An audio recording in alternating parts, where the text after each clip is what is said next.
Breaking news এই মুহূর্তে সীমান্তে চিরকুট সহ পায়রা পাকড়াও। চিরকুটে লেখা আইডিও জম্মু কাশ্মীর স্টেশন। আরো ডিটেইল জানাবে মৈত্রী রয়েছে আমার সঙ্গে। কি জানা যাচ্ছে মৈত্রী? দেখো, বিএসএফ এর হাতে এমন একটি পায়রা ধরা পড়েছে যে পায়রাটির পায়ে বাঁধা ছিল একটি দড়ি এবং সেখানে একটি চিঠি বাঁধা রয়েছে, যে চিঠিতে লেখা আছে আইডি এট জম্মু স্টেশন।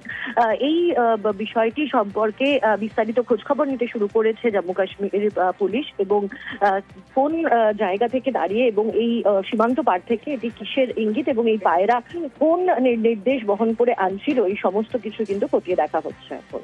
বেশ।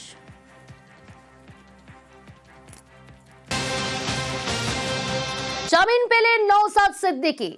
নওশাদ সিদ্দিকীকে কিছুক্ষণ আগে আদালতে পেশ করা হয়। একাধিক জামিন অযোগ্যতার মামলা হয়, তবে জামিন পেলেন নওশাদ সিদ্দিকী। গতকাল আমরা দেখেছি যে আইএসএফের বিক্ষোভকে কেন্দ্র করে একেবারে ধুন্ধুমার পরিস্থিতি তৈরি হয়েছিল। মোট 18 জনকে গ্রেফতার করা হয়, আজ আদালতে পেশ করা হয়। গতকালই আমরা দেখেছিলাম পুলিশের সঙ্গে ধাক্কাধাক্কি, বচসায় জড়িয়ে পড়েন আইএসএফ বিধায়ক নওশাদ সিদ্দিকী। রৌনক রয়েছে, আরো ডিটেল জানাবে রৌনক।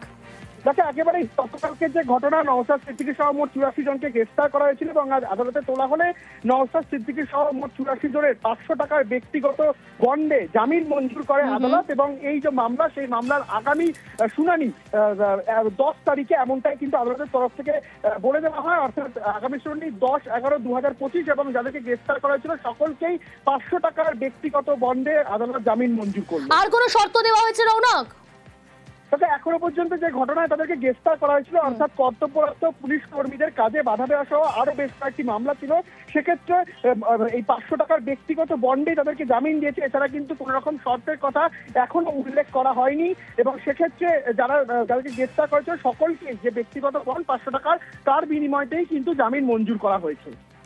বেশ। নিউজ